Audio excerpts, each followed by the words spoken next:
نحمده ونصلي على رسوله الكريم اما بعد فاعوذ بالله من الشيطان الرجيم بسم الله الرحمن الرحيم رب اشرح لي صدري ويسر لي امري واحلل عقدة من لساني يفقهوا قولي۔ السلام علیکم ورحمۃ اللہ وبرکاتہ۔ پھر اسی طرح آپ دیکھیے کہ استغفار کرنا جسم کے اعضاء کا کفارہ بھی ہے۔ ہر روز انسان کے 360 جوڑوں پر صدقہ واجب ہو جاتا ہے، یعنی ہر روز جب صبح ہم کرتے ہیں تو ہمارے اوپر صدقہ لازم ہوتا ہے، لیکن ہم میں سے ہر ایک کے پاس اتنے پیسے یا اتنا مال و دولت نہیں ہوتا کہ ہم صدقہ کر سکیں۔ تو اس کے لیے بہترین حل کیا ہے کہ انسان استغفار کرے، اللہ کی تسبیح کرے، اور 2 رکعت ضحیٰ کی نماز جو ہے، چاشت کی نماز یا اشراق کی نماز جو ہے، وہ جسم کے ہر جوڑ کا صدقہ ہے۔ اور یہ آزما کر دیکھ لیں، اگر آپ کو جوڑوں کی تکلیف ہے، اگر آپ کے جسم میں تکلیف ہے جوڑوں میں، تو آپ ان 2 رکعتوں کو روز پڑھنا شروع کریں۔ اس کا وقت سورج نکلنے سے تقریباً 15-20 منٹ بعد سے لے کر سورج ڈھلنے کے 15-20 منٹ پہلے تک ہوتا ہے، یعنی ظہر کے وقت جب سورج آتا ہے نا اوپر، تو جب تک وہ زوال سے تقریباً 15-20 منٹ پہلے تک، جیسے اگر 12:15 بجے مثلاً ہے تو زوال ہے تو 11:15 تک یا 11:55 تک آپ پڑھ سکتے ہیں۔ اور اس میں کیا ہے، 2 رکعتیں عام 2 نفل جیسے پڑھتے ہیں، اس کو اپنے اوپر لازم کر لیں۔ جب انسان یہ کفارہ ادا کر دیتا ہے تو اس کی گردن آزاد ہو جاتی، وہ اپنی جان کو دوزخ سے چھڑا لیتا ہے۔ ہر شخص کی جان پکڑی ہوئی ہے، ہر شخص پکڑا ہوا ہے، اور نہ صرف یہ کہ یہ آخرت کے اعتبار سے بلکہ دنیاوی اعتبار سے بھی بہترین نسخہ ہے، آزما کے دیکھ لیں۔ لیکن ہم میں سے اکثر کو یہ پتہ ہی نہیں کہ روز ہم پہ صدقہ واجب ہوتا ہے۔ ہم صدقہ کب کرتے ہیں، صدقہ کب دیتے ہیں، اپنی جان کا صدقہ کب دیتے ہیں؟ جی، جب کوئی بیمار ہوتا ہے پھر اس کی طرف سے بکرا ذبح کرتے ہیں کہ اس جان کے بدلے جان دے دیں، بس، اور جب وہ ٹھیک ہو جاتا ہے پھر ختم کر دیتے ہیں۔ یہ صرف اس وقت کے لیے نہیں ہے صدقہ، یہ صدقہ روز کے لیے ہے، یہ روز صدقہ دینا ہے۔ اور روز آپ کے پاس اتنے پیسے نہیں ہیں، اور اگر ہے تو وہ بھی دیں، وہ بھی اللہ کے راستے میں کچھ نہ کچھ صدقہ کریں۔ سبحان اللہ، الحمدللہ، اللہ اکبر، لا الہ الا اللہ، استغفر اللہ، استغفر اللہ۔ تو اگر آپ ایک دفعہ استغفر اللہ کہتے ہیں تو 1 جوڑ کا صدقہ ہو گیا، دوسری دفعہ استغفر اللہ کہتے ہیں تو دوسرے جوڑ کا صدقہ نکل گیا، تیسری دفعہ کیا تو تیسرا نکل گیا۔ تو جتنی دفعہ استغفر اللہ کہیں گے اتنے جوڑوں کا صدقہ ہوتا جائے گا۔ کبھی ایسا بھی ہوتا ہے نا کہ انسان کو وقت نہیں ملتا، یا وہ سفر کر رہا ہوتا ہے، یا کبھی کوئی مجبوری ہو جاتی ہے کہ انسان نہیں پڑھ سکتا، تو پھر کیا کرے، ذکر کی کثرت کر دیں، استغفار کی کثرت کر دیں۔ پھر اسی طرح استغفار کو بیماریوں کا علاج بتایا گیا، جیسے میں نے ابھی کہا نا کہ اگر آپ چاہتے ہیں کہ آپ کے جوڑوں کی تکلیف دور ہو جائے تو جوڑوں کا صدقہ دیا کرے روز۔ اور جوڑوں کا صدقہ روز کیا ہے، 2 نفل اشراق یا چاشت یا ضحیٰ کے۔ اصل میں بہت سے لوگ کنفیوز ہوتے ہیں کہ اشراق اور ضحیٰ اور چاشت یہ کیا ہے، یہ ایک ہی نماز ہے، جیسے تراویح اور قیام اللیل یہ ایک ہی نماز ہے۔ اگر آپ جلدی پڑھیں گے تو اس کو اشراق کہتے ہیں۔ اشراق اس لیے کہتے ہیں کہ ابھی سورج مشرق سے طلوع ہوا ہے اور اس کے تھوڑی دیر بعد 15-20 منٹ بعد آپ نے نماز پڑھ لی۔ جب سورج اچھی طرح چمک جائے تو پھر اس کو ضحیٰ کہتے ہیں، چاشت کا وقت کہتے ہیں۔ ضحیٰ عربی میں کہتے ہیں اور اردو میں چاشت کہتے ہیں۔ اور تھوڑا اور بعد میں پڑھے تو اس کے لیے صلاۃ الاوابین بھی کہتے ہیں۔ اور نبی صلی اللہ علیہ وسلم سے 2 سے لے کے 8 رکعتیں ثابت ہیں، چاہے 2 پڑھیں، چاہے 4 پڑھیں، چاہے 6 پڑھیں، چاہے 8 پڑھیں، جو آپ کا دل کر، لیکن کم از کم 2 ضرور پڑھیں۔ پھر اسی طرح استغفار بیماریوں کا علاج ہے۔ اگر کسی کو مثلا ہارٹ پرابلم ہے یا کوئی اور اسی طرح کی کوئی بیماریاں ہیں اس کو، تو اس کے لیے بھی استغفار ہے۔ قتادہ کہتے ہیں کہ یہ قرآن تمہیں تمہاری بیماری اور علاج بتاتا ہے، یعنی قرآن کے ذریعے تمہیں بیماریاں بھی پتہ چلتی ہیں، بیماریوں سے مراد یہاں روحانی بیماریاں اور خاص طور پر ذہنی پریشانیاں اور جذباتی اور دلی پریشانیاں، اور پھر اس کا علاج بھی بتاتا ہے۔ یعنی قرآن شفا ہے۔ قرآن مجید میں آتا ہے شفاء لما فی الصدور، کہ قرآن میں سینوں کے اندر جو ہے یعنی دل ہے ان کے لیے شفا ہے۔ پھر یہ کہا گیا کہ گناہ بیماری ہے، گناہ کیا ہے، بیماری ہے، اور استغفار ان کا علاج ہے۔ پھر اسی طرح جو شخص استغفار کرتا ہے اسے فرشتوں کی دعائیں ملتی، قرآن مجید میں سورۃ الغافر میں آتا ہے الذین یحملون العرش ومن حولہ یسبحون بحمد ربہم ویؤمنون بہ ویستغفرون للذین آمنوا ربنا وسعت کل شیء رحمۃ وعلما فاغفر للذین تابوا واتبعوا سبیلک وقہم عذاب الجحیم۔ جو فرشتے عرش اٹھائے ہوئے ہیں اور جو اس کے ارد گرد ہیں، سب اپنے رب کی حمد کے ساتھ اس کی تسبیح کر رہے ہیں اور اس پر ایمان رکھتے ہیں اور ایمان لانے والوں کے لیے بخشش کی دعا کرتے ہیں۔ سبحان اللہ، یعنی کتنی بڑی سعادت ہے، ایمان لانا کتنی بڑی اللہ کی رحمت ہے ہم پر کہ ہم اس پر ایمان رکھتے ہیں اور آخرت پر ایمان رکھتے ہیں اور عقیدہ درست ہے، کیونکہ ایسے لوگوں کے لیے فرشتے بھی ان کے دوست ہوتے ہیں اور ان کی مدد بھی کرتے ہیں اور ان کے لیے دعائیں بھی کرتے ہیں۔ جیسے ایک اور جگہ پر آتا ہے ان الذین قالوا ربنا اللہ ثم استقاموا تتنزل علیہم الملائکۃ الا تخافوا ولا تحزنوا وابشروا بالجنة التي كنتم توعدون نحن اولیاؤکم فی الحیاة الدنیا وفی الآخرہ ولکم فیہا ما تشتہی انفسکم ولکم فیہا ما تدعون نزلا من غفور رحیم۔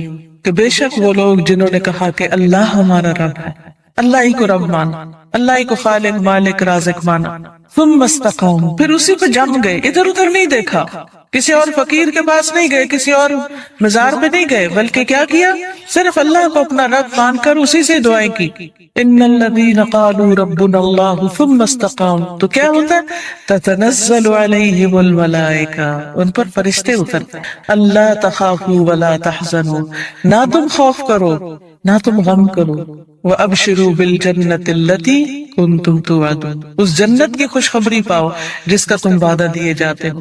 نحن اولیاؤکم فی الحیاۃ الدنیا، ہم دنیا کی زندگی میں بھی تمہارے دوست ہیں، تمہارے مددگار ہیں، دنیا میں بھی، وفی الآخرہ، اور آخرت میں بھی، وَلَكُمْ فِيهَا مَا تَشْتَهِي أَنفُسُكُمْ، اور تمہیں وہاں وہ ملے گا جو تمہارے دل چاہیں گے، نفس خواہش کریں گے، وَلَكُمْ فِيهَا مَا تَدَّعُونَ، اور وہاں تمہیں وہ ملے گا جو تم طلب کرو، جو بھی مانگو گے مل جائے گا۔ نُزُلًا مِّن غَفُورٍ رَحِيمٍ، یہ مہمانی ہے اس رب کی طرف سے جو غفور الرحیم ہے۔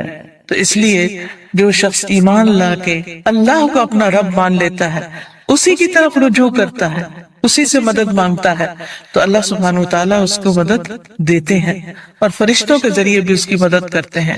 اور ایسے فرشتے جو اللہ کا عرش عظیم اٹھائے ہوئے ہیں وہ ان کے لیے دعائیں کرتے ہیں۔ اب دیکھیے کہ ہم سب کہتے ہیں، ایک دوسرے سے کہہ رہے تھے میں بہت پریشان ہوں، پلیز میرے لیے دعا کرو، اس کو کہتے ہیں دعا کرو، اس کو کہتے ہیں دعا کرو۔ لیکن جو لوگ ایمان لا کر اللہ کی طرف رجوع کرتے ہیں، استغفار کرتے ہیں، تو فرشتے بھی ان کے لیے دعائیں شروع کر دیتے۔ تو جن کے لیے فرشتے دعائیں کریں ان کو پھر کسی دعا کی کمی؟ پھر آپ دیکھیں ایک اور کام، بلکہ آپ ہی سے پوچھوں گی کون سا ہے وہ کام جس کی وجہ سے فرشتے کیا زمین کی ساری مخلوق دعائیں کرتی ہے، مچھلیاں بھی سمندر میں اور چیونٹیاں بھی زمین میں۔ کس کس کو پتا ہے؟ سب کو نہیں پتا، سب کو پتا ہونا چاہیے، ٹھیک ہے؟ وہ کس کے لیے؟ جو لوگوں کو خیر کی بات سکھائے، اچھی باتیں لوگوں کو بتائے، قرآن و حدیث کی تعلیم دے، سیکھے اور سکھائے۔ ایک جگہ پر سیکھنے والے کے لیے بھی آتا ہے۔ طالب علم کے لیے کیا خوشخبری ہے؟ فرشتے کیا کرتے ہیں طالب علم کے لیے؟ اپنے پر بچھاتے ہیں، تواضع سے اس کی رسپیکٹ کرتے ہیں، اور ایک اور میں آتا ہے یعنی اس کے اوپر سایہ کرتے ہیں۔ کتنی بڑی خوشخبری! پھر اس سے اچھا کوئی کام ہو سکتا ہے کہ ہم بھی ایسی مجلسوں میں شریک ہوں، ایسی جگہوں پر جائیں جہاں سیکھنے سکھانے کا کام ہوتا ہے، خود بھی سیکھیں، دوسروں کو بھی سکھائیں، دوسروں کے بھی کام آئیں۔ جب آپ یہ کام شروع کریں گے تو فرشتے آپ کے لیے دعائیں شروع کر دیں گے، مچھلیاں آپ کے لیے دعائیں شروع کر دیں گی، چیونٹیاں آپ کے لیے دعائیں کریں گی۔ اور آپ کو پتا ہے کہ جب چیونٹی بھی دعا کرتی ہے تو اللہ تعالیٰ سنتا ہے۔ ایک دفعہ حضرت سلیمان علیہ السلام اپنے لشکر کے ساتھ نکلے کہ بارش کی دعا کریں، تو آگے گئے تو دیکھا کہ ایک چیونٹی اپنے پیٹ کے بل لیٹی ہوئی ہے اور اپنے ہاتھ اوپر کیے ہوئے ہے، اللہ سے دعا کر رہی ہے کہ یا اللہ تو پانی برسا تاکہ ہماری پیاس ختم ہو، یعنی ہم سیراب ہوں۔ تو حضرت سلیمان اپنے لشکر کو لے کے واپس چلے گئے کہ اللہ نے اس چیونٹی کی دعا سن لی ہے۔ تو پرندے بھی، درندے بھی، چیونٹیاں بھی، یہ سب دعائیں کرتے ہیں۔ تو اگر آپ دین سیکھنے اور سکھانے کے کام میں لگ جائیں گے اور اس کے لیے وقت نکالیں گے تو دنیا اور آخرت کی برکتیں نصیب ہوں، اور آپ کے دل میں ابھی خواہش ہوگی اللہ اس کو پورا کر دے گا، آپ کی ضرورتیں پوری ہونے لگے گی، آپ کے مسائل حل ہونے لگیں گے، آپ کے دل کو راحت اور سکون ملے گا جو دنیا کی کسی اور چیز میں نہیں۔ اگر اچھے کپڑے پہننے سے سکون ملتا تو جو لوگ ہر وقت برانڈڈ کلوتھس پہنتے ہیں، یعنی برانڈ کے کپڑے پہنتے ہیں، عام کپڑے نہیں پہنتے، پھر انہیں سب سے زیادہ خوشحال ہونا چاہیے تھا، ہے نا؟ اگر خوشی بڑے گھروں میں رہنے سے ملتی تو جو لوگ بڑے بڑے گھر بنائے ہوئے ہیں دنیا میں وہ سب سے زیادہ خوشحال ہونے چاہیے تھے۔ لیکن آپ دیکھیں کہ دنیا کے ایسے ممالک جہاں پر لوگوں کو ہر سہولت میسر ہے، اگر وہ خود کماتے نہیں تو گورنمنٹ ان کو وظیفہ دیتی ہے، گھر دیتی ہے، ان کے بچوں کی تعلیم کا انتظام کرتی ہے، فری میڈیکل سپورٹ ملتی ہے، لیکن اس کے باوجود وہ خودکشیاں کرتے ہیں۔ کسی چیز کی کمی نہیں مگر دل خوش نہیں، دل میں راحت نہیں، دل میں سکون نہیں۔ اور اس کے برعکس وہ صحابہ جو پیٹ پر 3 پتھر باندھ کے کام کرتے تھے، ان کے دلوں میں خوشی تھی، سکون تھا، اطمینان تھا۔ فقر و فاقے کی وجہ سے بھی ان کے دلوں کا اطمینان اور سکون نہیں گیا۔ آج اگر ہمیں تھوڑی سی بھی کمی ہو تو ہم پریشان ہو جاتے ہیں، کسی بھی چیز کی کمی لگتی تو ہم پریشان ہو جاتے ہیں، یا پتہ نہیں کیا بنے، کیا ہوگا ہمارا۔ تو جو شخص اللہ کے راستے پر نکل آتا ہے فرشتے اس کے لیے دعا کرتے ہیں۔ فرمایا جو فرشتے عرش اٹھائے ہوئے ہیں اور جو اس کے ارد گرد ہیں سب اپنے رب کی حمد کے ساتھ اس کی تسبیح کرتے ہیں اور اس پر ایمان رکھتے ہیں، ایمان والوں کے لیے بخشش طلب کرتے ہیں اور کہتے ہیں اے ہمارے رب، تو نے اپنی رحمت اور علم سے ہر چیز کا احاطہ کر رکھا ہے، لہٰذا جن لوگوں نے توبہ کی اور تیری راہ کی پیروی کی تو انہیں بخش دے اور دوزخ کے عذاب سے بچا لے۔ یہ فرشتوں کی دعائیں، لیکن یہ دعا کس کے لیے کرتے ہیں؟ توبہ کرنے والوں کے لیے، استغفار کرنے والوں کے لیے۔ پھر آخرت میں استغفار کرنے والوں کے درجات بلند ہوں گے، صرف اپنے لیے نہیں، اگر کوئی اپنے ماں باپ کے لیے بھی استغفار کرتا ہے، ان کی بخشش کی دعا کرتا ہے تو ان کے درجے بھی بلند ہوتے ہیں۔ مسند احمد کی روایت میں آتا ہے رسول اللہ صلی اللہ علیہ وسلم نے فرمایا بے شک اللہ عز و جل جنت میں ایک نیک آدمی کے درجات کو بلند کرتا ہے تو وہ پوچھتا ہے کہ اے میرے رب، میرے یہ درجات کہاں سے بلند ہوئے؟ اللہ تعالیٰ فرماتا ہے تیرے حق میں تیری اولاد کی استغفار کی وجہ سے، کہ تیرے پیچھے تیرے بچے تیرے لیے بخشش مانگ رہے ہیں۔ کیا ہم سب اپنے والدین کے لیے روز بخشش کی دعا کرتے؟ تو پھر ہم اپنی اولاد سے کیا توقع رکھتے ہیں کہ وہ ہمارے لیے کرے؟ ہاں، جو لوگ نماز پابندی سے پڑھتے ہیں وہ ضرور کرتے ہیں۔ کیسے؟ ربنا اغفر لی ولوالدی وللمؤمنین یوم یقوم الحساب۔ بس ضرورت اس چیز کی ہے کہ ہم توجہ کے ساتھ کو دعا پڑھے، یہ نہیں کہ دھیان کہیں اور، ربنا اغفر لی ولوالدی وللمؤمنین یوم یقوم الحساب، جلدی نہ، آہستہ آہستہ اور مان کے اللہ سے۔ اللہ ہمیں اس کی توفیق عطا فرمائے اور ہمارے بچوں کو ہمارے حق میں صدقہ جاریہ بنائے۔ پھر اسی طرح جن لوگوں کے نامہ اعمال میں استغفار زیادہ ہوگا وہ بہت خوش ہوگے، انہیں نہایت خوشی نصیب ہوگی۔ نبی صلی اللہ علیہ وسلم نے فرمایا جو شخص یہ بات پسند کرتا ہے کہ اس کا نامہ اعمال اسے خوش کر دے، یعنی وہ اپنی کتاب دیکھے اور خوش ہو جائے، تو اسے چاہیے کہ وہ کثرت سے استغفار کیا کرے، کیونکہ اس سے کیا ہوگا؟ ساری وہ چیزیں مٹ جائے گی جو اس کے لیے پریشانی کا باعث ہوں گی۔ مثلا آپ کچھ لکھتے ہیں اور لکھنے میں غلطی ہو جاتی ہے، پھر آپ کیا کرتے ہیں؟ اسے اریز کرتے ہیں، کبھی کیا کرتے ہیں اوپر وائٹو لگا دیتے ہیں۔ تو استغفار کا مطلب ہے ڈھانپ دینا، یعنی غلطیاں نظر نہ آئیں۔ ہم سب غلطیاں کرتے ہیں لیکن استغفار کرتے ہیں تو جو غلطیاں وہ مٹتی چلی جاتی، ختم ہوتی چلی جاتی اور نامہ اعمال بہترین ہوتا جاتا ہے۔ اور قیامت کے دن انسان اپنا نامہ اعمال دیکھے گا تو اس میں بس اچھائیاں ہی اچھائیاں ہوں گی، کیونکہ برائیاں تو ساری توبہ سے صاف ہو گئیں۔ تو اس وقت انسان کتنا خوش ہوگا۔ مثلا آپ کے ٹیچر آپ کو پرچہ واپس کرے اور 100/100 نمبر ہوں تو آپ کی خوشی کا کیا ٹھکانہ ہوگا؟ بہت زیادہ خوش ہوں گے کہ میرا تو ایک بھی نمبر نہیں کٹا، سارے ادھر، کوئی ریڈ نشان نہیں ہے، کوئی کاٹا نہیں ہے۔ تو سوچئے قیامت کے دن اگر آپ دیکھیں کہ آپ کی کوئی غلطی اس میں نظر ہی نہیں آ رہی، سب صاف مٹ گئی، ڈھانپ دی گئی، تو خوشی کا کیا عالم ہوگا۔ کیونکہ سب سے زیادہ تو پریشانی اسی بات سے ہوتی ہے نا کہ پتہ نہیں وہاں جائیں گے تو کیا نظر آئے گا اور اس پہ شرمندگی نہ ہو زیادہ۔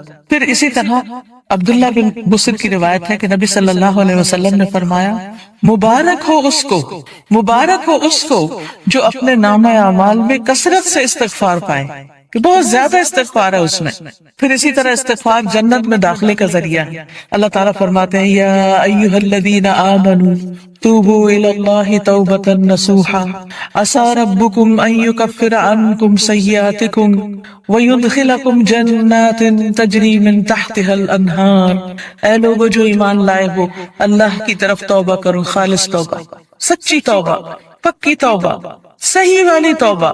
قریب ہے کہ تمہارا رب تم سے تمہاری برائیاں دور کر دے اور تمہیں ایسے باغوں میں داخل کرے جن کے نیچے نہریں بہتی ہوں. یعنی غلطیوں کی معافی ہو جائے تو جنت کے راستے آسان ہو جائیں گے، اور اس کے لیے معافی مانگنی ہوگی، استغفار کرنا ہوگا. پھر اسی طرح جہنم سے بچنے کا ذریعہ بھی استغفار ہے، کیونکہ کچھ لوگ جہنم میں ڈالے جائیں گے تاکہ ان کو ان کی غلطیوں کی سزا ملے. جب وہ سزا بھگت لیں گے پھر نکال کے جنت میں بھیجے جائیں گے. اس وقت بھی آپ کو گرمی لگ رہی ہوگی تو دل گھبرا رہا ہوگا. یہ تو وقتی گرمی، اور ایسی بھی نہیں کہ جس سے انسان کو بہت تکلیف. ٹھیک ہے انکمفرٹیبل ہوتا ہے انسان، وہ الگ بات ہے، لیکن اس میں بھی انسان کیا چاہتا ہے کہ فوراً ہوا میں نکلے، تازہ ہوا میں، اور فریش ہو.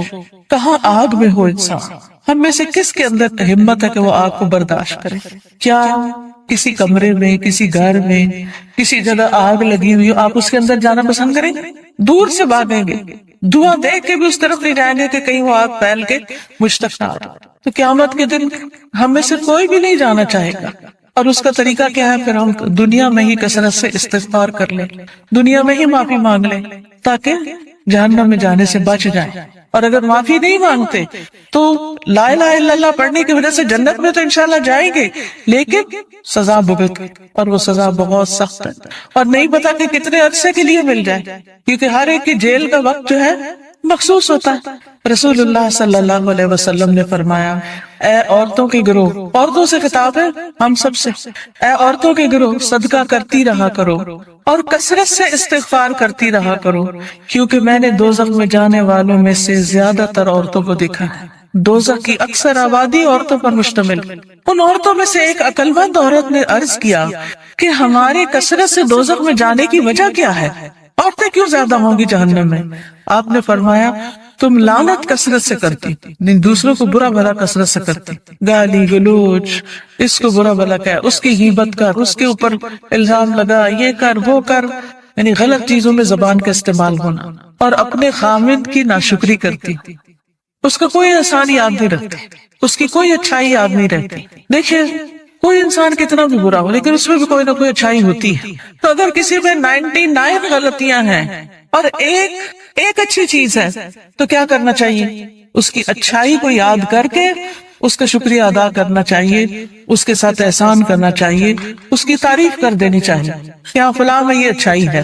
ہم عام طور پر کیا کرتے ہیں کہ جو ہمیں اچھا لگے اس کی تو کوئی برائی بھی ہمیں نہیں بری لگتی، اس پر بھی ہم خوش ہوتے رہتے ہیں، واہ واہ کرتے رہتے ہیں، اور جو برا لگے اس کی کوئی اچھائی ہمیں نظر ہی نہیں آتی. تو یہ نہیں کرنا چاہیے. تو حل کیا ہے کامیابی کا؟ کہ ہم ایک طرف نیک اعمال کریں، پھر ان نیک اعمال کی حفاظت کریں، دوسری طرف گناہوں سے بچیں، اور پھر اگر ہو جائے انسان ہونے کے ناطے تو پھر کیا کریں؟ اللہ تعالیٰ سے استغفار کریں. اس مقصد کے لیے یہ ایک کارڈ چھپایا گیا ہے جس میں استغفار کی دعاؤں کو اکٹھا کیا گیا. کس کس کے پاس ہے؟ اٹھا کے دکھائیں. الحمدللہ. اور جس کے پاس نہیں ہے وہ اسٹال سے لے بھی سکتے ہیں. ٹھیک ہے. تو اب آپ دیکھیے کہ جس کے پاس یہ کارڈ ہے وہ تو ٹھیک، جس کے پاس نہیں لازماً آپ کے پاس ہی ہونا چاہیے، کیونکہ یہ ساری دعائیں ہمیں زبانی یاد نہیں، اور ہم میں سے ہر ایک یہ بھی نہیں کر سکتا کہ جا کے کتابوں میں سے ڈھونڈے، پورے قرآن میں سے نکالے، کتابوں میں سے نکالے، اور پھر یہ دیکھے کہ صحیح کون سی ہے اور کون نہیں، اور پھر ان کو اکٹھا کرے. تو الحمدللہ اللہ کے فضل سے یہ دعائیں آپ کے لیے اکٹھی کر دی گئی. کوشش کریں کہ ہر روز ان دعاؤں کو آپ پڑھیں، لیکن اگر ہر روز نہیں پڑھ سکتے تو جس وقت آپ کو پریشانی ہو، بے چینی ہو، بیماری ہو، خوف ہو، گھبراہٹ ہو، مرنے کا خوف ہو، آخرت کی پکڑ کا خوف ہو، فکر ہو، آپ کے اندر بے چینی اور اضطراب آ جائے، فوراً استغفار کرنا شروع کریں. اس کے بغیر بھی کریں اور اس کے ساتھ بھی کریں. اب آپ نکالیے، میں آپ کو یہ کچھ دعائیں کہلوا دیتی ہوں تاکہ ان کا صحیح پروننسیشن آپ کو آتا ہو، صحیح تلفظ آپ کو آتا ہو. اس کے علاوہ یہ کچھ اور کتابیں بھی ہیں جیسے محمد صلی اللہ علیہ وسلم کے معمولات وغیرہ. پھر اسی طرح یہ نور العلم کوئی کورس شروع ہو رہا ہے، اس میں داخلے کے پیچھے سے آپ فلائر لے سکتے ہیں. اسی طرح قرآن و سنت سے لی ہوئی صحیح دعائیں دعا کیجیے نام کی کتاب میں ہیں. بہت سی دعائیں یہاں پر ملیں گی آپ کو. یہ کتاب اگر آپ کے گھر میں ہو تو ہر موقع کی دعا اس میں آپ کے لیے. اسی طرح ذکر کے بارے میں کارڈ ہے. جادو کے بارے میں بہت سے لوگوں کے ذہن میں سوال ہوتے ہیں, پریشان رہتے ہیں, تو جادو کی حقیقت پر اور پھر اس کا علاج کیا ہے اس پر یہ کتاب ہے. پھر اچھا اخلاق, انسان کے نامہ اعمال میں بہت بھاری نیکی ہوگی, تو اس پر یہ کہ اچھا اخلاق ہے کیا کیا کرنا ہوتا ہے, احادیث پر مشتمل یہ کتاب ہے. پھر اسی طرح صدقہ و خیرات جو ہے وہ بلاؤں کو ٹالتا ہے, بلا آنے سے بھی روکتا ہے اور جب آ جائے تو اس کو بھی دور کرنے کا ذریعہ بنتا ہے. جیسے ایک حدیث میں آتا ہے, داؤ مرضاکم بالصدقات, اپنے مریضوں کا علاج صدقے سے کرو. یہ اگر کوئی بیمار ہو جائے تو صدقہ کرنا شروع کر لو, تو صدقہ بھی ایک علاج ہے. تو یہ صدقہ و خیرات کس طرح ہوتا ہے اس پہ احادیث پر مبنی یہ کتاب ہے. پھر اسی طرح رات کو سوتے وقت کے اذکار ہیں, رات کی نیند کیسی ہونی چاہیے اور کیا کرنا چاہیے کیا نہیں کرنا چاہیے, سنتیں کیا ہیں. تو یہ سونے جاگنے کے آداب اور اذکار ہیں. جو شخص صبح اور شام کے اذکار کرتا ہے اور رات ذکر کر کے سوتا ہے وہ ان لوگوں میں لکھ لیا جاتا ہے, والذاکرین اللہ کثیرا والذاکرات اعد اللہ لهم مغفرۃ واجرا عظیما, کہ اللہ کا ذکر کرنے والے مرد اور بہت زیادہ اللہ کا ذکر کرنے والی عورتیں, اللہ نے ان کے لیے مغفرت اور بہت بڑا اجر تیار کر رکھا ہے. تو اللہ تعالیٰ سے بخشش پانے کے لیے کیا کریں, اللہ کا ذکر کریں, رات کو ذکر کر کے سوئیں. تو سارے اذکار جو مسنون کتابوں میں ہیں وہ اس میں لکھ دیے گئے ہیں. اپنے بیڈ سائڈ ٹیبل پہ رکھ دیں, دراز میں رکھ دیں, جب سونے لگے اس کو پڑھ کے پھر سوئیں. پھر اسی طرح یہ ہے کہ رسول اللہ صلی اللہ علیہ وسلم کا تعارف ہے, تعارف حبیب کے نام سے یہ کتاب ہے. آپ صلی اللہ علیہ وسلم کی ذاتی زندگی کے بارے میں اور آپ کی خصوصیات کے بارے میں احادیث کی روشنی میں کتاب مرتب کی گئی ہے, اس کو بھی آپ دیکھ سکتے ہیں. پھر یہ ایک اور استغفار کے بارے میں کتاب ہے, تم کب توبہ کرو گے, بہت ہی بہترین کتاب ہے. پھر اسی طرح یہ ہے کہ حدیث میں آتا ہے کہ جو شخص یہ چاہتا ہو کہ اس کی عمر لمبی ہو, اس کی عمر میں برکت ہو اور اس کے رزق میں برکت ہو, اسے چاہیے اپنے رشتہ داروں سے اچھا سلوک کریں. استغفار کے اوقات اور مقامات, وہ اوقات اور جگہ کہ جن میں استغفار کرنا مستحب ہے, اگرچہ توبہ کے دروازے ہر وقت کھلے رہتے ہیں, جیسے کہ نبی صلی اللہ علیہ وسلم کا فرمان ہے, بلا شبہ توبہ کا دروازہ کھلا ہوا ہے, اس کو بند نہیں کیا جائے گا جب تک سورج مغرب سے طلوع نہ ہو. لیکن وہ اوقات جو دوسرے اوقات سے زیادہ بہتر ہیں اور وہ جگہ کہ جن میں دعائیں جلد قبول ہوتی ہیں, ان میں سے چند اوقات مدرجہ ذیل ہیں. نمبر 1, سحری کا وقت, والمستغفرین بالاسحار, اور پچھلی رات کو بخشش مانگنے والے لوگ ہیں. اور اللہ سبحانہ وتعالیٰ کا ارشاد ہے, وبالاسحار هم یستغفرون, اور یہ لوگ بوقت سحر استغفار کیا کرتے تھے. اور نبی کریم صلی اللہ علیہ وسلم نے فرمایا کہ میرا رب رات کے آخری تہائی حصے میں ہر رات دنیا سے قریب والے آسمان پر نازل ہوتا ہے اور کہتا ہے, کون ہے جو مجھے پکارے اور دعا کرے اور میں اس کی دعا قبول کر لوں, کون ہے جو مجھ سے سوال کرے اور میں اسے عطا کروں, کون ہے جو مجھ سے مغفرت طلب کرے اور میں اسے بخش دوں. تو اس وقت ہمیں صرف سوتے نہیں رہنا چاہیے بلکہ اللہ تعالیٰ سے بخشش مانگ لینی چاہیے کہ اللہ مجھے ضرورت ہے کہ میرے گناہ معاف کر دیے جائیں تاکہ آخرت کے عذاب سے بچ سکوں. اور انہی اوقات میں سے ہے کہ نماز کے دوران اور اس کے فوراً بعد استغفار کرنا.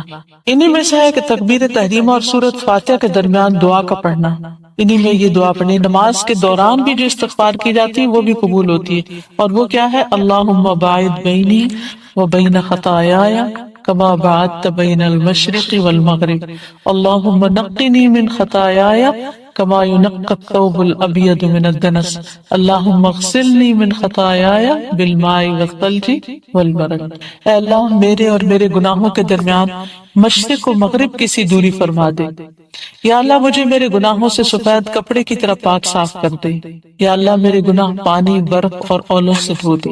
اور استفتاح کی دعاؤں میں سے ایک یہ بھی ہے جسے بڑا استغفار کہا جاتا ہے, جو صحیح مسلم میں حضرت علی سے مروی ہے کہ جب نبی کریم صلی اللہ علیہ وسلم نماز کے لیے کھڑے ہوتے تو یہ کہتے تھے, وجہت وجہی للذی فطر السماوات والارض حنیفا وما انا من المشرکین. یعنی یہ نماز میں اور جو سبحانک اللہ پڑھتے ہیں نا اللہ اکبر، یہاں پر پڑھنے والی دعا ہے، یہ استفتاح کی دعا ہے۔ ان صلاتی و نسکی و محیای و مماتی للہ رب العالمین لا شریک لہ وبذلک امرت وانا اول المسلمین اللہم انت الملک لا الہ الا انت انت ربی وانا عبدک ظلمت نفسی واعترفت بذنبی فاغفر لی ذنوبی جمیعا انه لا يغفر الذنوب الا انت واهدني لاحسن الاخلاق لا يهدي لاحسنها الا انت واصرف عني سيئها لا يصرف عني سيئها الا انت لبيك وسعديك والخير كله بيديك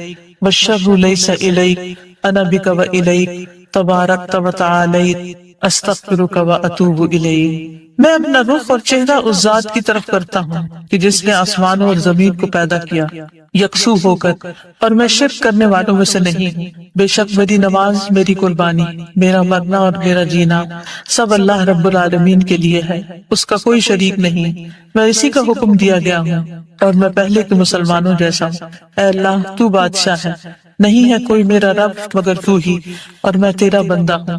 میں نے اپنے نفس پر ظلم کیا ہے اور میں اپنے گناہ کا اعتراف کرتا ہوں، بس تو میرے گناہوں کو معاف فرما دے، تیرے سوا کوئی دوسرا گناہوں کو بخشنے والا نہیں ہے، اور مجھے اچھے اخلاق کی رہنمائی کر، تیرے سوا کوئی دوسرا اچھے اخلاق کی رہنمائی نہیں کر سکتا، اور برے اخلاق کو مجھ سے پھیر دے اور دور کر دے، تیرے علاوہ کوئی دوسرا اس کو دور نہیں کر سکتا۔ اے اللہ میں تیری خدمت کے لیے بار بار حاضر ہوں، ساری بھلائی تیرے ہاتھوں میں ہے اور برائی تیری طرف سے نہیں ہے، میں تیری طرف رجوع کرتا ہوں، تیری ذات بابرکت اور بلند ہے، میں تجھ سے بخشش مانگتا اور توبہ کرتا ہوں۔ پھر تشہد اور سلام پھیرنے کے درمیان آخر میں دعا پڑھے، یعنی التحیات میں سلام پھیرنے سے پہلے کی جو دعائیں ہیں عام طور پہ ہم ایک ہی دعا پڑھتے ہیں، کون سی؟ رب اجعلنی مقیم الصلاۃ، اس میں بھی ہے ربنا اغفر لی ولوالدی وللمؤمنین، اس میں بخشش کی دعا ہے، لیکن یہ دعا بھی پڑھ سکتے ہیں، اللہم اغفر لی ما قدمت وما اخرت وما اسررت وما اعلنت وما اسرفت وما انت عالم به منی انت المقدم وانت المؤخر لا الہ الا انت۔ اس دعا کی یاد کرنے میں کتنی دیر لگے گی؟ آدھا گھنٹہ۔ یہ کتاب اسی لیے آپ کو دی گئی ہے، یہ بھی ہو سکتا تھا میں زبانی یہ چند چیزیں نوٹ کر کے آپ کو لیکچر دے دی تھی، آپ سنتے اور گھر چلی جاتے، لیکن کتاب پڑھنے کا مقصد یہ ہے کہ یہ چیزیں بعد میں بھی آپ کے پاس رہ جائیں۔ آپ یہ کر سکتے ہیں کہ یہ نشان لگا لیں اور اس کو ایک ٹارگٹ رکھ لیں، دن میں 15 منٹ تو اس کے لیے نکال ہی سکتے ہیں، اور ان دعاؤں کو ایک ایک کر کے یاد کر لیں اور نمازوں کو خوبصورت بنائیں، یعنی آپ کی نمازوں میں ایک نئی روح پیدا ہو جائے گی اگر نئی دعائیں اس میں ایڈ ہو گئی۔ وہ بچپن سے بس جو رٹا ہوا ہم نے ایک وظیفہ شروع کیا ہوا ہے، بس وہ اللہ اکبر کرتے ہیں، وظیفہ پڑھ کے بند کر دیتے ہیں، سوچتے بھی نہیں کہ پڑھا کیا، پوری نماز پڑھ جاتے ہیں اور ہم اس کو غور نہیں کرتے۔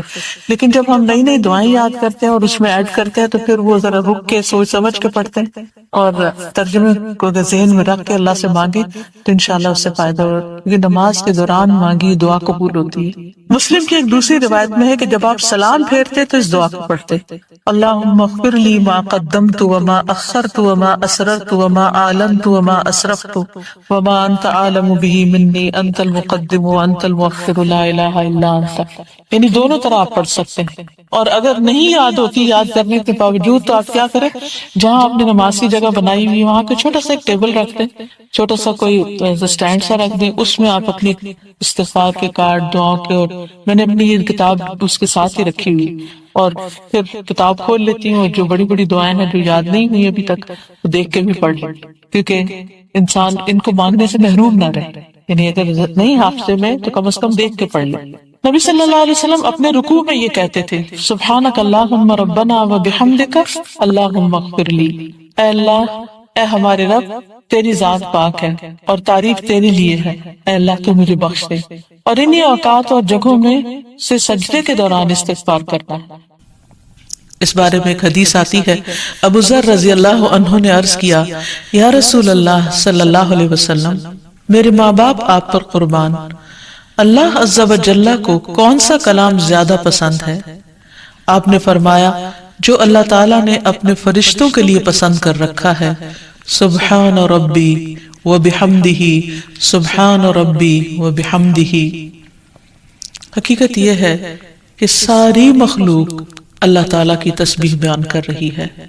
قرآن مجید میں آتا ہے، تسبح له السماوات السبع والأرض ومن فيهن وإن من شيء إلا يسبح بحمده ولكن لا تفقهون تسبيحهم إنه كان حليما غفورا۔ ساتواں آسمان اور زمین اور جو کچھ ان میں ہے سب اس کی تسبیح کر رہے ہیں، بلکہ کوئی بھی چیز ایسی نہیں جو اس کی حمد کے ساتھ اس کی تسبیح نہ کر رہی ہو، لیکن تم ان کی تسبیح کو سمجھتے نہیں کیونکہ ہر ایک کا اپنا اپنا انداز ہے۔ وہ بڑا بردبار اور معاف فرمانے والا ہے۔ سورۃ النور میں بھی اللہ سبحانہ وتعالی فرماتے ہیں أَلَمْ تَرَ أَنَّ اللَّهَ يُسَبِّحُ لَهُ مَنْ فِي السَّمَاوَاتِ وَالْأَرْضِ وَالطَّيْرُ صَافَّاتٍ كُلٌّ قَدْ عَلِمَ صَلَاتَهُ وَتَسْبِيحَهُ وَاللَّهُ عَلِيمٌ بِمَا يَفْعَلُونَ۔ کیا تم دیکھتے نہیں کہ آسمانوں اور زمین میں جو کچھ ہے اور فضا میں پر پھیلائے ہوئے پرندے سبھی کے سب یہ اللہ کی تسبیح کر رہے ہیں۔ ہر مخلوق کو اپنی نماز اور تسبیح کا طریقہ معلوم ہے اور اللہ اسے خوب جاننے والا ہے جو وہ کرتے ہیں۔ بہت ہی خوبصورت آیت ہے جس سے یہ پتہ چلتا ہے کہ نمبر ایک، ساری مخلوق تسبیح کر رہی ہے، سب اللہ کے ذکر میں مشغول ہیں، ایک ذرے سے لے کر بڑے بڑے ستارے اور سیارے۔ اور پھر خصوصاً پرندوں کی بات کی گئی، یعنی زمین اور آسمان کی مخلوق تو کر ہی رہی ہے تسبیح، لیکن ان دونوں کے درمیان جو پرندے اڑتے ہوئے نظر آ رہے ہیں اور بعض اوقات صفوں کی شکل میں، یعنی صف باندھے ہوئے یا پر پھیلاتے ہوئے اور سکیڑتے ہوئے یا اڑتے ہوئے، سب مل کر یا اکیلے اکیلے، یہ سب اللہ سبحانہ وتعالیٰ کی پاکی بیان کرتے ہیں۔ ویسے بھی آپ نے دیکھا ہوگا کہ صبح اور شام کے اوقات میں بڑے بڑے درختوں پر بیٹھے ہوئے ہزاروں کی تعداد میں پرندے یک زبان ہو کر اللہ سبحانہ وتعالیٰ کی تسبیح کر رہے ہوتے ہیں، ذکر کر رہے ہوتے ہیں۔ فرمایا یہ سب اللہ کی تسبیح کرتے ہیں۔ تیسری بات یہ فرمائی گئی کہ ہر مخلوق کو اپنی نماز اور تسبیح کا طریقہ معلوم ہے۔ کس قدر دلچسپ اور خوبصورت بات ہے کہ پرندہ ہو یا چیونٹی ہو یا کوئی بڑے سے بڑا جانور ہو یا ستارہ اور سیارہ ہو، ہر ایک کو تسبیح بھی معلوم ہے، یعنی اللہ کا ذکر کیسے کرنا ہے، اور یہ بھی معلوم ہے کہ اس کا کام کیا ہے، وہ کیوں پیدا کیا گیا ہے، یعنی اس کو اپنے مقصد زندگی کا بھی معلوم ہے، اور پھر اللہ تعالیٰ کی عبادت اور اطاعت کے طریقے کیا ہیں، اس کے لیے کون سی راہیں مقرر کر دی گئی ہیں، یہ بھی اس کو خوب معلوم ہے۔ تو اس میں حیرت کی بات یہ ہے کہ اگر ساری مخلوق یہ جانتی ہے تو پھر انسان کا انجان بننا اس کے لیے کس قدر خطرناک ہے۔ اللہ تعالیٰ نے سب کچھ انسان کے لیے پیدا کیا اور وہ ساری چیزیں انسان کی خدمت میں خوب لگی ہوئی ہیں، لیکن انسان کو جس کے لیے پیدا کیا گیا، انسان اس مقصد کو بھول گیا اور اپنے رب سے غافل ہو گیا۔ تو اس لیے اگر ہم تسبیح نہیں کریں گے تو ہم ساری کائنات سے الگ ہو جائیں گے۔ وہ سب تو اللہ کے وفادار، فرمانبردار، تسبیح گزار، اور ہم اللہ سے غافل، یہ دل کیسے گوارا کر سکتا ہے؟ اس لیے زیادہ سے زیادہ اللہ سبحانہ وتعالیٰ کی تسبیح کرنی چاہیے۔ ایک حدیث سے یہ بھی پتہ چلتا ہے کہ چیونٹیاں بھی اللہ کی تسبیح کرتی ہیں۔ جب ایک موقع پر کسی نے چیونٹیوں کو جلا دیا تو اللہ سبحانہ وتعالیٰ نے ان سے یہی کہا کہ تم نے گروہوں میں سے ایک ایسے گروہ کو جلا دیا جو اللہ کی تسبیح بیان کرتا ہے، اور ویسے بھی آگ کا عذاب اللہ کے سوا کسی اور کو دینے کا حق نہیں۔ پھر اسی طرح جو کھانا ہم کھاتے ہیں وہ بھی اللہ کی تسبیح کرتا ہے۔ عبداللہ بن مسعود رضی اللہ عنہما بیان کرتے ہیں کہ ہم آپ صلی اللہ علیہ وسلم کے زمانے میں کھاتے وقت کھانے کی تسبیح سنتے تھے، یعنی نبی صلی اللہ علیہ وسلم سنوا سکتے تھے کہ کس طرح کھانا تسبیح کر رہا ہے۔ پھر اسی طرح فرشتے بھی اللہ تعالیٰ کی تسبیح کرتے ہیں، جس کا وہ اقرار خود کر رہے تھے کہ وَنَحْنُ نُسَبِّحُ بِحَمْدِكَ وَنُقَدِّسُ لَكَ، کہ ہم تیری حمد کے ساتھ تیری تسبیح کرتے ہیں اور تیری پاکی بیان کرتے ہیں۔ قرآن مجید میں سورۃ الشورى میں بھی آتا ہے وَالْمَلَائِكَةُ يُسَبِّحُونَ بِحَمْدِ رَبِّهِمْ، اور فرشتے اپنے رب کی حمد کے ساتھ اس کی تسبیح کرتے ہیں، یعنی تعریف بھی کرتے ہیں، تسبیح بھی کرتے ہیں۔ تسبیح کا مطلب ہوتا ہے اللہ تعالیٰ کو ہر عیب اور نقص سے پاک قرار دینا، اور حمد ہوتا ہے اللہ تعالیٰ کی تعریف بیان کرنا، یعنی اس کی خوبیوں پر اور اس کے کمالات پر اس کی تعریف کرنا۔ پھر اسی طرح وہ فرشتے جو عرش کو اٹھائے ہوئے ہیں وہ بھی اللہ تعالیٰ کی تسبیح کرتے رہتے ہیں۔ الذین یحملون العرش ومن حولہ یسبحون بحمد ربہم، جو فرشتے عرش اٹھائے ہوئے ہیں اور جو اس کے ارد گرد ہیں سب اپنے پروردگار کی حمد کے ساتھ اس کی تسبیح کرتے ہیں۔ ایک اور جگہ پر آتا ہے وَتَرَى الْمَلَائِكَةَ حَافِّينَ مِنْ حَوْلِ الْعَرْشِ يُسَبِّحُونَ بِحَمْدِ رَبِّهِمْ، نیز اس دن آپ دیکھیں گے یعنی قیامت کے دن کہ فرشتے عرش کے گرد حلقہ باندھے اپنے پروردگار کی تعریف کے ساتھ تسبیح کر رہے ہیں۔ پھر اسی طرح بعض مواقع پر جب وحی نازل ہوئی تو نزول وحی کے وقت حاملین عرش سے لے کر تمام انسانوں کے فرشتوں نے تسبیح کی، یعنی انسان کی ہدایت کے لیے اتنی بہترین کتاب اتاری جا رہی تھی۔ اور تسبیح فرشتوں کی خوراک بھی ہے، یعنی جیسے ہم انسان کھانا پینا کرتے ہیں اسی طرح فرشتوں کو کسی مادی چیز کے کھانے کی ضرورت نہیں ہوتی، وہ ان کی تسبیح جو ہے وہی خوراک ہے۔ اس بارے میں حضرت عائشہ کہتی ہیں کہ میں نے نبی صلی اللہ علیہ وسلم سے پوچھا کہ دجال کے زمانے میں ایمان والوں کا کھانا کیا ہوگا، یعنی اتنا فتنے کا دور ہوگا اور ہر شخص چھپ جائے گا اور چاہے گا کہ وہ اس فتنے سے بچ جائے، تو پھر وہ کیا کھائے گا؟ آپ نے فرمایا جو فرشتوں کا ہے، یعنی تسبیح، تکبیر، تحمید، تحلیل، یعنی اللہ تعالیٰ کی حمد و ثنا کرنا، اللہ کا ذکر کرنا۔ اور تسبیح کیوں نہ کی جائے؟ کیونکہ اللہ سبحانہ وتعالیٰ نے قرآن مجید میں اپنے حبیب محمد صلی اللہ علیہ وسلم کو بارہا تسبیح بیان کرنے کا حکم دیا ہے۔ فرمایا فَسَبِّحْ بِاسْمِ رَبِّكَ الْعَظِيمِ، سو اپنے بہت عظمت والے رب کے نام کی تسبیح کیا کریں۔ پھر ہے سبح اسم ربک الاعلی، اپنے رب کے نام کی تسبیح کریں جو سب سے بلند ہے۔ پھر ہے فسبح بحمد ربک وکن من الساجدین، پس اپنے رب کی حمد کے ساتھ تسبیح کریں اور سجدہ کرنے والوں میں سے ہو جائیں۔ پھر نبی صلی اللہ علیہ وسلم کو ایک اور جگہ پر صبح و شام اللہ تعالیٰ کی تسبیح کرنے کا حکم دیا گیا۔ سورۃ طٰہٰ میں اللہ تعالیٰ فرماتے ہیں فاصبر على ما يقولون وسبح بحمد ربك قبل طلوع الشمس وقبل غروبها ومن آناء الليل فسبح وأطراف النهار لعلك ترضى، سو اس پر صبر کرو جو وہ کہتے ہیں، اور سورج طلوع ہونے سے پہلے اور اس کے غروب ہونے سے پہلے اپنے رب کی حمد کے ساتھ تسبیح کرو، اور رات کے کچھ اوقات میں بھی پس تسبیح کرو، اور دن کے کناروں میں بھی، تاکہ تم خوش ہو جاؤ۔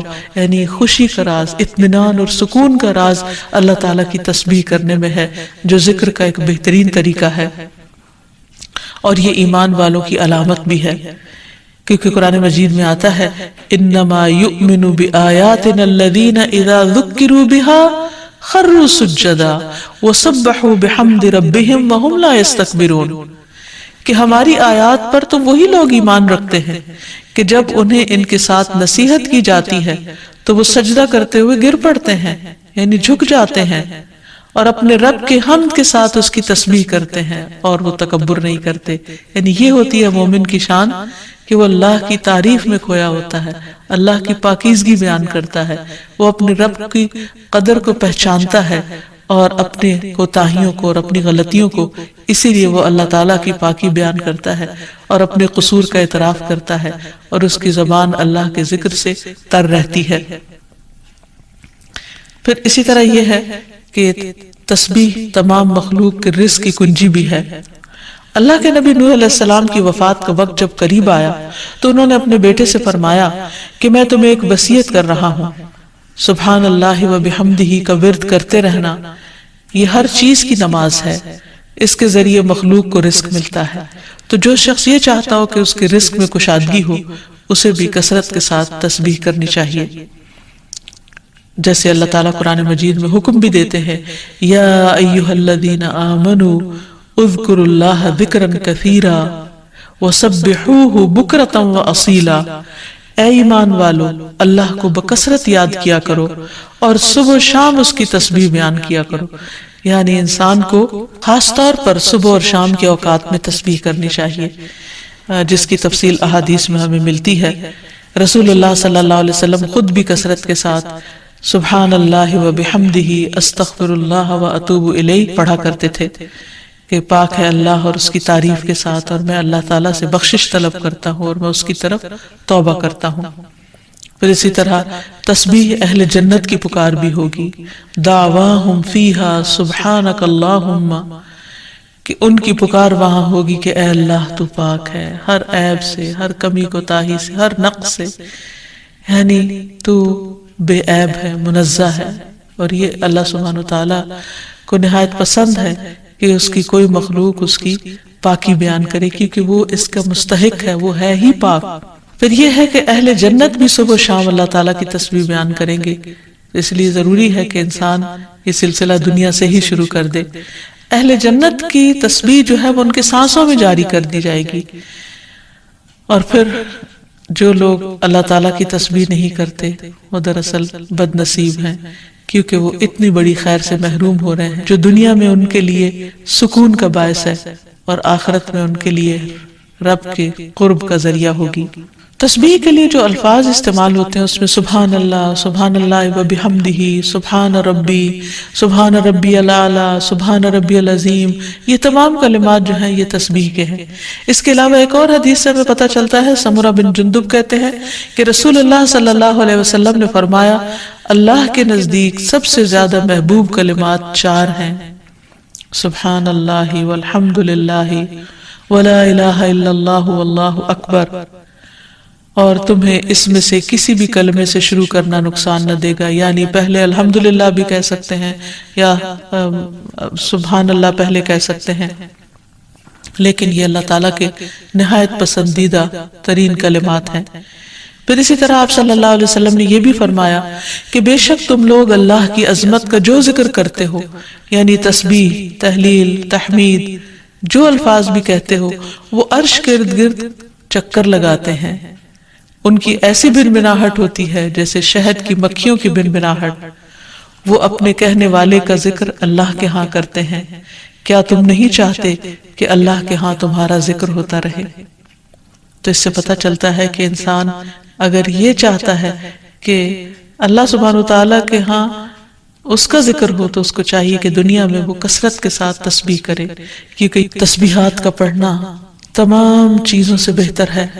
ابو ہریرہ کی روایت میں آتا ہے کہ رسول اللہ صلی اللہ علیہ وسلم نے فرمایا سبحان اللہ والحمد للہ ولا الہ الا اللہ واللہ اکبر، کہ اللہ پاک ہے اور سب تعریفیں اسی کے لیے ہیں، اللہ کے سوا کوئی معبود نہیں اور اللہ سب سے بڑا ہے۔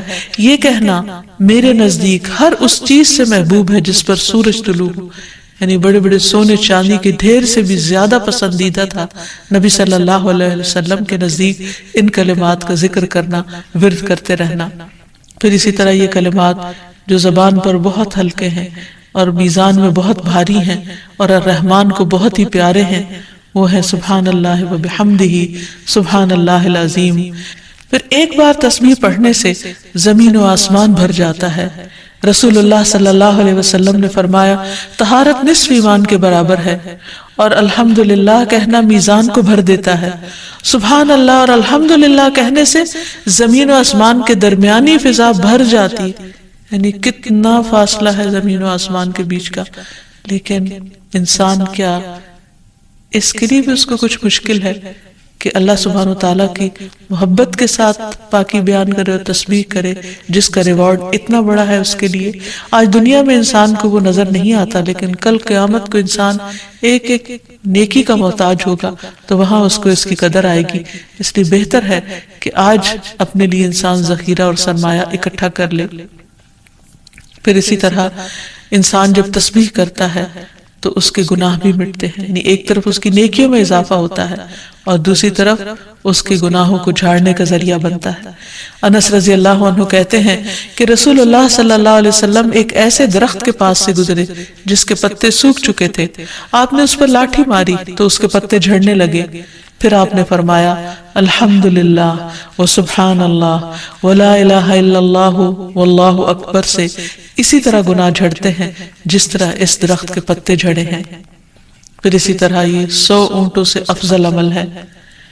نبی صلی اللہ علیہ وسلم نے فرمایا جس نے سورج طلوع ہونے اور اس کے غروب ہونے سے قبل 100 بار سبحان اللہ کہا تو یہ اس کے لیے 100 اونٹوں سے بہتر ہے۔ یعنی اتنی بڑی کمائی اور نیکیوں کا اتنا بڑا ذخیرہ ہے۔ پھر اسی طرح تسبیح کے کچھ اور کلمات ہیں کہ جن سے آسمان کے دروازے کھل جاتے ہیں۔